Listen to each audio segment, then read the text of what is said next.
Relato: incorporações que chamam a atenção, desvios mediúnicos. Autor: Pablo de Salamanca. Inicialmente, saudações a todos os irmãos umbandistas.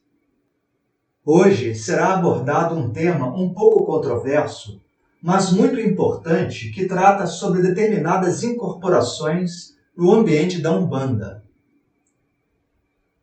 Não falaremos sobre os mecanismos mediúnicos da incorporação, mas sim de alguns efeitos colaterais provocados pelo próprio médium, que interferem nas ações dos seus guias e guardiões, bem como podem alterar o ritmo adequado de uma sessão de terreiro.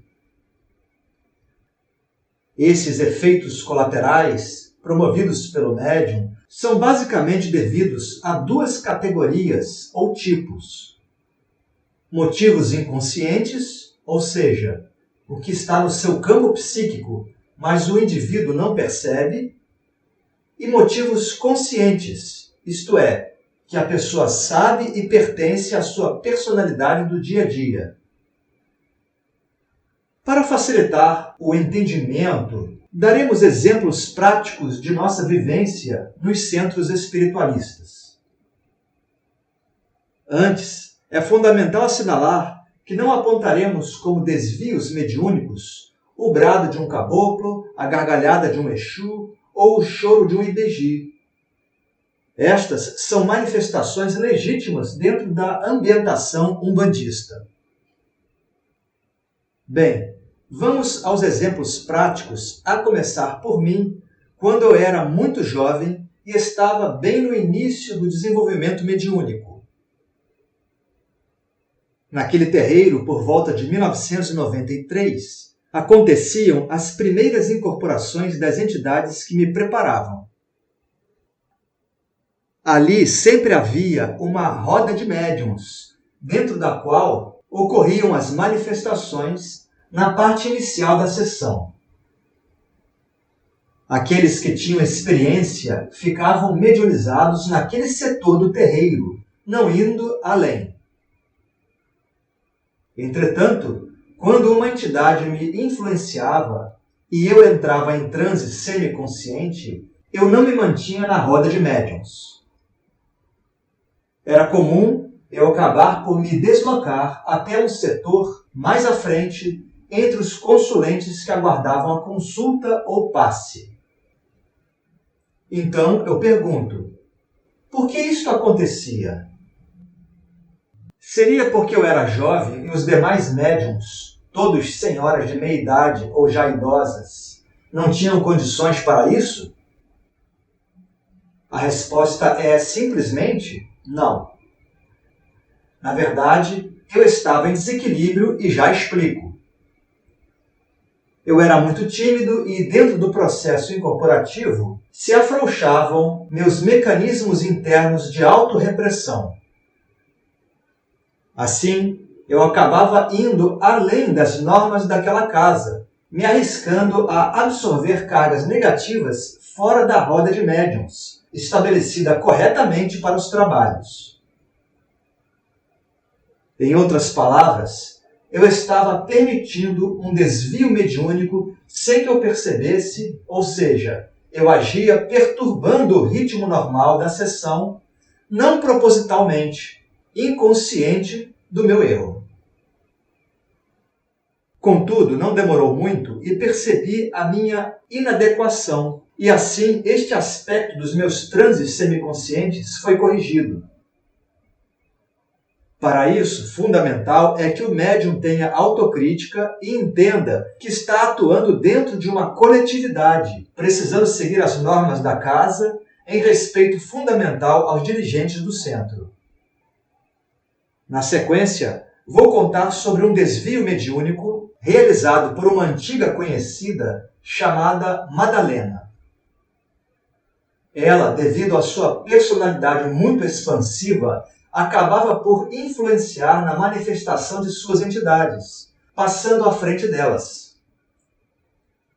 Era mais ou menos constante ela incorporar um guia e, em determinado momento da sessão, pedir em voz alta a atenção de todos do terreiro para um trabalho específico seu. Naquele instante, ela dizia que precisava da ajuda de todos para executar a tarefa, de modo que estendessem as mãos, por exemplo, e emitissem energia em favor do trabalho. Ou seja, a suposta entidade, devido à pequena profundidade da incorporação, estaria pedindo auxílio, esquecendo-se que os demais guias incorporados já estavam em plena atividade, um dando consulta, outros dando passes e outros ainda descarregando consulentes. Percebamos que, neste contexto, o ego do médium ultrapassa o comando do seu guia espiritual, perturbando o andamento da sessão. Se Madalena fosse o médium dirigente da casa, isto seria até razoável, pois certos trabalhos demandam a ajuda de todos do terreiro.